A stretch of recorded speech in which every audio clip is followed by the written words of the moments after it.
About 100 persons were killed late Friday when gunmen stormed Yelewata village in Guma local government area of Benue State, Nigeria, in one of the deadliest attacks recorded in the region this year. In response to the killings, hundreds of youths took to the streets of Makadi, the state capital, on Sunday to protest what they described as government inaction and worsening insecurity. The Yelewata massacre comes just a day after armed herders reportedly attacked Yelewata and Daudu towns in the same Guma local government area of the state. Reacting to this latest attack in Benue, Pope Leo has offered prayers for the victims of the fresh massacre in the state. Delivering his remarks just before the Sunday Angelus prayer, the Pope described the violence as particularly devastating, noting that most of the victims were internally displaced persons sheltered by a local Catholic mission in Yewata Guma local government area. Joining us on this show now to discuss the situation in Benue State is Mark Bila, former Benue House of Representatives member, and Gwaza Madaki, lawyer and public affairs analyst. Welcome to the morning show, gentlemen. Thank you very much, Dr. Abatti. Well, very quickly, Thank you very much. We'll commiserate with the people of Benue State. Just as we say, government has the responsibility to stop Benue killings. But you are involved, and you, Mark Bila, you are from Guma local government area. Yes. Let's start with you. You are with us in the studio in Lagos. You know, how you feel and what you think should be done. And then we'll come back almost immediately to you, Mr. Madaki, in our Abuja studio. Yes, sir. Thank you very much, Dr. Abatti, for having me. The situation is beyond description. It is painful. It is a time of sorrow for our people. More so that this is not the first time, and particularly painful because the venue, the place where this occurred is one that ordinarily we would think is protected. I say this because Yelewata is a border town between Benue and Nasarawa State. And at that border town, there is a military checkpoint that has been there for at least 5 years. This military checkpoint is populated with not less than 15 soldiers, I think headed by a captain or thereabout. I'm not specific, I don't know the exact rank of the officer in charge, but there is a permanent feature of the Nigerian army located in Yelewata. So it becomes difficult to understand how these attacks could go on between 10 to 11 p.m. midnight and last for hours all the way to the early mornings without any intervention by this very formation that is right at the doorstep of Yelewata. Dr. Abatti, if you move from Nasarawa State to Benue, Yelewata is on the road. It is not a village, maybe a kilometer. No, it is directly on the road. It's one of those villages where the Catholic church is by the road, the primary school is by the road, the market is by the road, and everything is by the road. And if you look at the pictures, for the houses that were burnt, broken down, and killed, and the people that were killed inside those houses, you could simply look at them in their rooms and then take the camera all the way back to the road.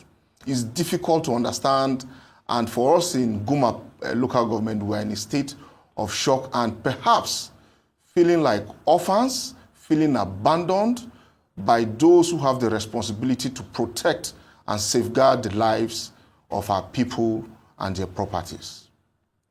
Now, we have a situation where a few weeks ago when these same killings happened in Daudu and a couple of other places in Agan, Mr. President, President Bola Ahmed Tinubu had directed that the Chief of Army Staff should relocate to Benue State and resolve this matter.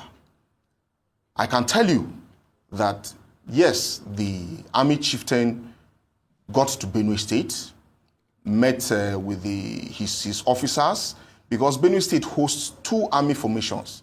There is the Nigerian Army School of Engineering, and then there is the 72 Special Forces Battalion. All of them are in North Bank. Agan, the village that was attacked a week or 2 weeks ago, is 200 meters away from the fence of the 72 Special Forces Battalion. Now, when the military chieftain got to Makurdi, he met with his people, and in awaiting his arrival, stakeholders had been put together. The Totiv, the Ochidoma, religious leaders, chairmen and youths, people of thought, and all stakeholders in the security sector were assembled at Government House so that they will have an interaction. I tell you, the man did not spend a minute with them. After meeting with his army, meeting with one or two other peoples, and meeting with the governor, he simply left. We don't know whether he was still in Benue. We don't know whether he returned to Abuja. But all we know is that for the Totiv and the Ochidoma and the first-class chiefs that came from all the local governments that are affected by this violence, the man did not meet with them. And then you have a situation where we understand that perhaps the army acts on orders. But how can you not act when there are gunshots right on your doorstep? It creates situations for us. Now, for yesterday, the protest that happened in Makurdi, it was one of those times that you sit and you wish that you were around to be part of that outing, because that is the only way the people can express the angst and the emotion that has built in them to witness these kind of things. But again, the way everything happened and eventually got a little bit disrupted and all of that, we are at least hopeful and grateful that we had the opportunity to come out and express ourselves in that matter. Thank you, Honorable Gwila. Let's invite Mr. Madaki. Mr. Madaki. Oh, you are? Mr. Madaki, yes. Honorable Gwila. Okay, I missed it up. Okay, yes. Honorable Gwila, we come to you now. Yes. Are you also from Guma local government? Good morning, area? Again. Yes, sir. No, I am from Benuue West local government area. Okay. Practically the fulcrum of these attacks, one of the very severely affected parts of Benue State. Thank you very much for having me on the show. I want to start by expressing my sincere condolences to my people in Benuue West, in Guma, in Ukum, in other parts of Benue State, and even in Plateau State over these killings. I want to express my condolences to the military personnel who were killed and the civil defense officer and other security operatives that have lost their lives. We want to thank them for their service and their sacrifice that they're making on behalf of my people. I want to also use the opportunity very quickly to thank His Eminence, the Pontiff, the Pope, for even responding quicker than our president and our governor to the event that happened, to the massacre of our people. And I want to use the opportunity to inform the international public, the Vatican, the well-meaning people all over the world that Benue State is under siege. This is a pogrom of our people. A genocide is taking place. There's a war against our people. And Mr. President, I want to use this opportunity to emphasize the fact that there's a war against people in a part of your country. Let me say that yesterday, there's an age-old adage, even in several cultures, that you cannot beat people up and stop, or cannot beat a child up and stop the child from crying. When our people cried out, when we embarked upon our legitimate constitutional duty to protest, we were confronted with tear gas, with scores of personnel who from nowhere came out, who are not able to confront these killers but are able to confront protesters. We saw helicopters hovering over protesters, helicopters that we did not see go to Yelwata and intercept the people. So we are concerned about what is happening. Some of us have waited and have given the president, the governor, the benefit of doubt to intervene.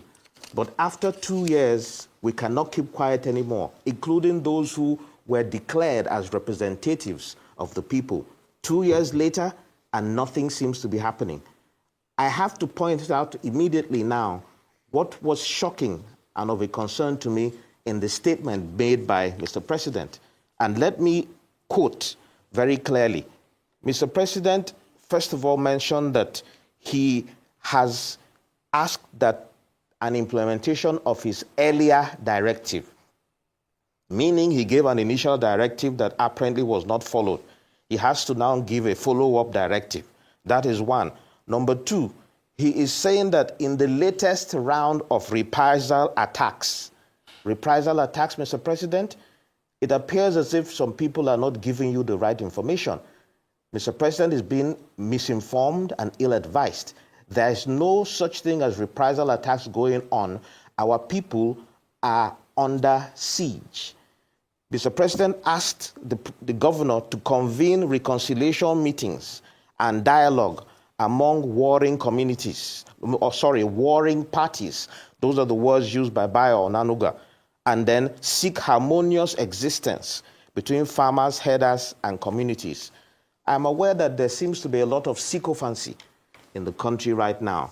So, Mr. President, with all due respect, if you need to be told the truth, you can ask us, the people. Some of us can come and tell you what is actually going on. You can liaise with our governor. I believe he should be honest enough to tell you the truth. There's no such thing as reprisal attacks. If you say seek harmonious relationship and have reconciliation meetings, that means, Mr. President, you know who has attacked us. That means the governor knows who has attacked us and he's supposed to call them together for a meeting. Okay. Is that what is being told? Because that is what I deduce from that statement. And that, I believe, is disingenuous to the situation. There is no such thing as reprisal attacks, I'll repeat for the umpteenth time. These are premeditated, unprovoked attacks against the people. I know that recently, Mieti Allah made a public statement claiming that one of their members was killed and that 1,000 of their cows or so were rustled. Immediately I heard that, I knew that something like this was going to happen. And I wonder where our security agents are. Where is the intelligence when they do not know? It is always reactive and not proactive. And when it happened, I said, this is exactly what I knew would happen. Because maybe this is the wrong narrative that Mr. President is being fed. The question is, in Naka, in Gwe West local government, in Aondana, how many Makban members were killed? Yes, I can. How many cows were rustled there? Okay. We need to come to you. You've been able to cite one side. Let's talk about the humanitarian crisis. NEMA says over 1,000 households are affected, a lot of people displaced. What is happening on ground as regards the humanitarian crisis in Benue? And the number, they peg it as close to 200. Some are saying it's way more than that. What have you heard as regards what's happening on ground? And I will also come to you back in the studio. Let's talk about, NEMA says over 1,000 households are affected. Thousands and thousands of people are displaced. What do you know? Yes. Yes. So let me say that it is also concerning when you hear reports, official reports claiming only 59 people have been killed. Very credible media outlets have reported that over 100, some saying over 200, and feelers and information I'm receiving from our people on the ground say actually that number is more in the range of 200. So yes, obviously that means thousands, over 1,000 households are affected. And we have probably hundreds of thousands of internally displaced people. So now what that means is there are people who need intervention. I am aware that at the moment, the state government is providing some succor to the people, but this is not sufficient. I've heard complaints from people that they're not being properly catered for. NEMA made a one-off intervention, just like the UN did, contrary to when in Borno, NEMA was making monthly interventions, and we're demanding that that same kind of attention be accorded to our people. And we think it is time Mr. President comes to see for himself. On behalf of my people of Benue, we want to demand, Mr. President, we believe we should be important enough. The killing, the massacre should be important enough for you to come yourself and see what is happening. All over the world, the commander-in-chief comes to meet with his troops, comes to the ground to see what is happening. Just like my brother in the studio in Lagos said, the Chief of Army Staff, not only the Chief of Army Staff, the NSA came to Benue, they just came to Makudi. None of them went to meet with the troops, to my knowledge. I'm even just hearing that the Chief of Army Staff did not meet with our eminent chiefs. This is shocking. So in terms of the humanitarian crisis, this also is the point for me to raise the fact that there has been no intervention for our people over the years. Okay. If you remember, there's a 10 billion naira that was said was going to be used for the resettlement. This was a promise made by the then Vice President when he visited Benue. To date, there has not been anything said about that amount. Let me go back to the studio. Mr. Madaki, what are you going to say as regards the humanitarian crisis? Over 1,000 households and thousands of people in Yeltwa have been displaced. Do you have any information on ground as regards what's going on there and what can be done to help the people? Okay, so there have been people living in IDP camps since 2016, 2017. And as of today, I can say that there are about 17 IDP camps across the state.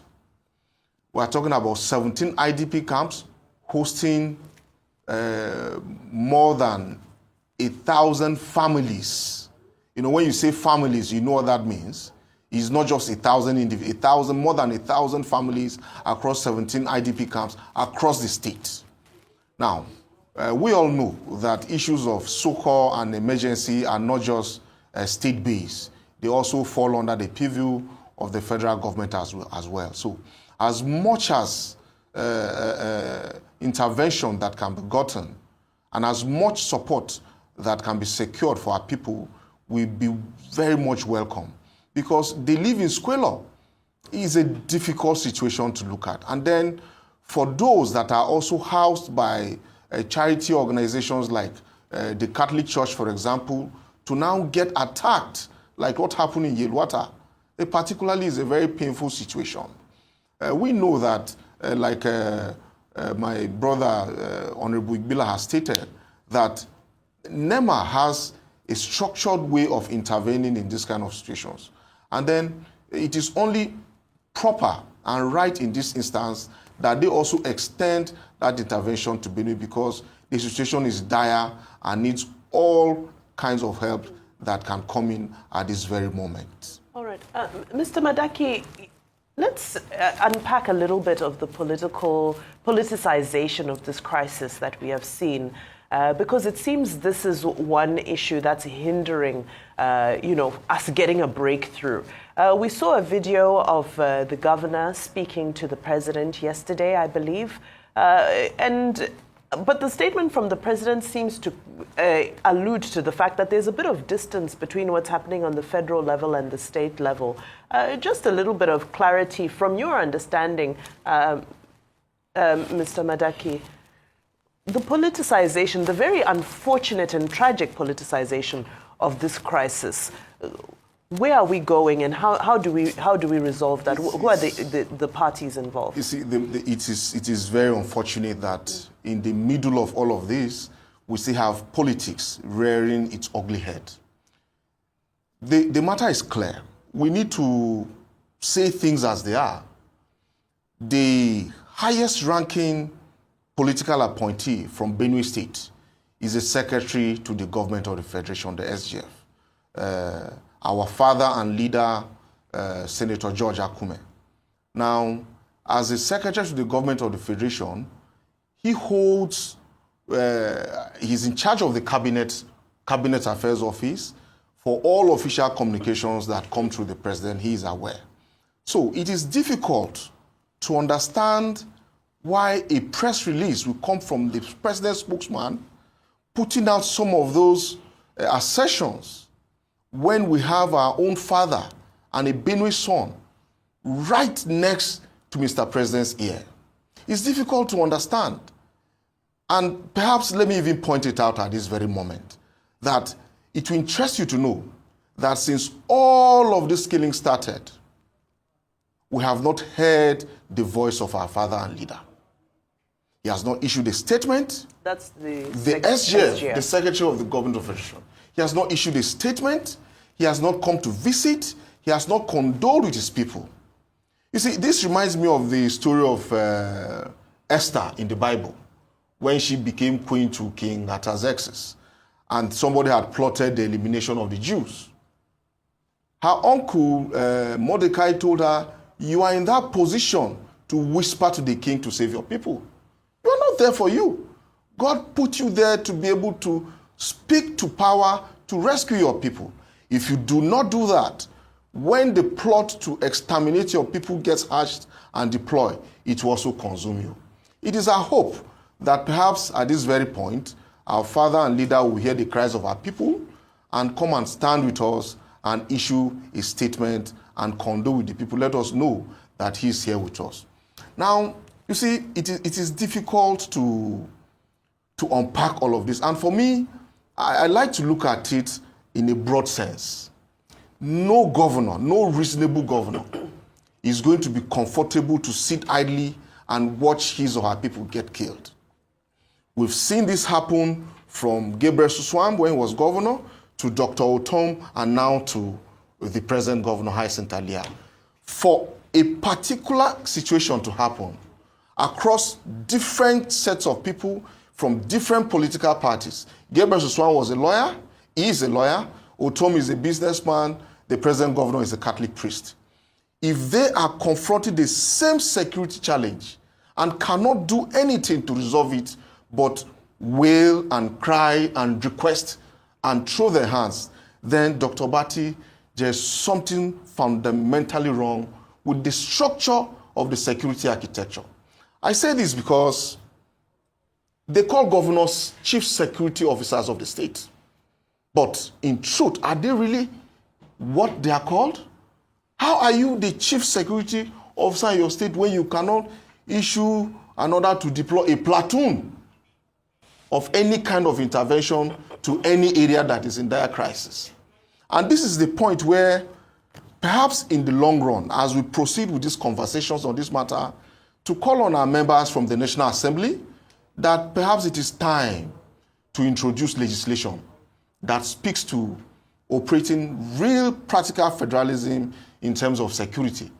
And I'm talking about state policing. Okay. It could not be today, okay, but it's a conversation can be started down the road, sir. Okay, I get your point. The governor was once on this program, right? Father Hyacinth Alia.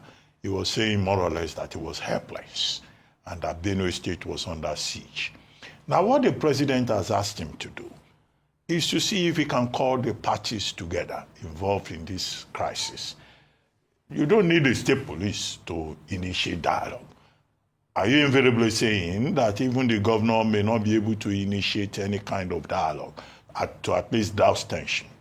The same president has directed the security agencies that he had given them an earlier directive on the basis of which the Chief of Army Staff relocated temporarily to Benue State, right? Now, do you think that will help? Maybe the Chief of Army Staff needs to go back to Benue, or do you think that there are certain fundamental things, as the governor was insinuating when he was on this same program, that is behind this conflict in the Benue? Okay, so I will respond to that in two ways. The first part of it is that when you say dialogue, it means there are two known parties. When this thing started a few years ago, we used to say it is between Fulani herdsmen and... Don't say herdsmen. No. Some herdsmen I'm coming. I'm getting to the point. It's not every Fulani man that is a herdsman. Fine, but for the crisis herdsmen particularly, let me get to the point, sir. We used to say it is Fulani herdsmen and thief farmers, Benue farmers. But we're at a point now where it is no longer Fulani herdsmen. Now it is armed herdsmen. Where do you get them to hold a discussion to? Where are they based? Where are they located? The governor of Benue State and the governor of Nasarawa State, I'm sure, share intelligence. Dr. Abatti, with Mr. President's instruction, does it mean the governor of Benue State knows the address of these people that come to invade territories and kill people, that he should invite them for dialogue? It is difficult to say. These people come in the night. They come on bikes numbering over 100, 3 apiece, armed with AK-47 rifles, AK-49s.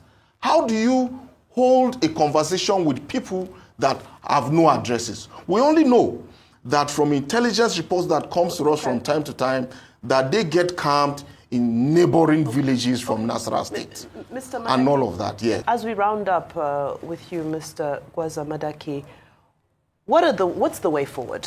What are the solutions? Because it seems you're not content with the solutions being proposed at the moment. Very briefly, as we round up, how do we bring an end to this crisis? A categoric end to it, not that there will be a resurgence in another couple of years again. Okay, so you can't hold a discussion, a conversation with somebody that has a gun while you have a biro. You have to be equally matched before you can hold that conversation. The only people that are armed in Nigeria by law to confront this kind of situation is the armed forces and the Nigerian police. So it is our call, and I would like to tap into what Honorable Bila mentioned earlier, that Mr. President, please, the time is now for you to visit Benue State. We have bled for too long. We need you to come around to look at things for yourself so that you take an ultimate decision to deploy the military in a direct and strategic way that confronts these incursions. Because when they come very terribly. The ground gets soaked and all of that. We don't need enough of it. The loss of one life is enough. But the loss of over 200-300 lives in 1 month, definitely something needs to be done, and urgently too. After that, then down the road, perhaps as Nigerians, it is either we look at the issue of state policing or we look at legislation that allows communities that are affected with this kind of situation to bear arms to defend themselves. That is my position on the matter. Okay, Honorable Willa, in our Abuja studio, your closing remarks, very briefly, please. Okay, thank you very much. Very quickly, the Constitution in the relevant sections 14(2)(a) talks about the fact that sovereignty belongs to the people, and the government gets its power from the people. So the priority needs to be the people, because after all, the primary role of government is the security and welfare of the people. So instead of us spending 15 trillion on a highway or 39 billion renovating a conference center, I think those funds should be channeled to properly equip the security agencies. When Mr. President gives these directives, do they have the required equipment? There's modern warfare now. My heart bleeds with my people. My heart bleeds with the security agents who, in the age of drone technology, where physical boots are not required on the ground, do our members of the security forces have these equipment? This is one immediate intervention that is required. Second, really, constitutional amendment is required because of the fact that we need to start to talk about self-defense. And in this regard, I expect more intervention, more assistance from the governor. We appreciate the fact that there are challenges to the funding that state governments receive, but we hear there's heightened amounts of money now for security votes. This should be channeled accordingly. We want to now talk about, finally for me, there is supposed to be an anti-open grazing law in effect in Benue. The governor should let us know, has it been repealed? Has he disbanded the livestock guards? If it has not been repealed, then he should let us know what challenges he has, because Section 2154 of the Constitution gives the governor the power to instruct the Commissioner of Police. If he doesn't respond, then these are things he should raise with the President when he meets him as well. Because we hear Miyetti Allah saying that their cattle were rustled in a state where there's supposed to be a law against it. That means they are above the law. That is what they're trying to say. Ranching is a solution. Mr. President, ranching is a solution. Nigeria doesn't have as much cows. In France, you don't see cows on the streets in France. I understand. France has cows just as much as Nigeria. I understand your passion, and I wish we had more time because this is a critical issue. But thank you for your submissions today, Mr. Madaki. Thank you for your submissions. And we continue to stay on this story and hope that soon a strategy will be reached to bring this ongoing crisis to a conclusive end. Thank you so much.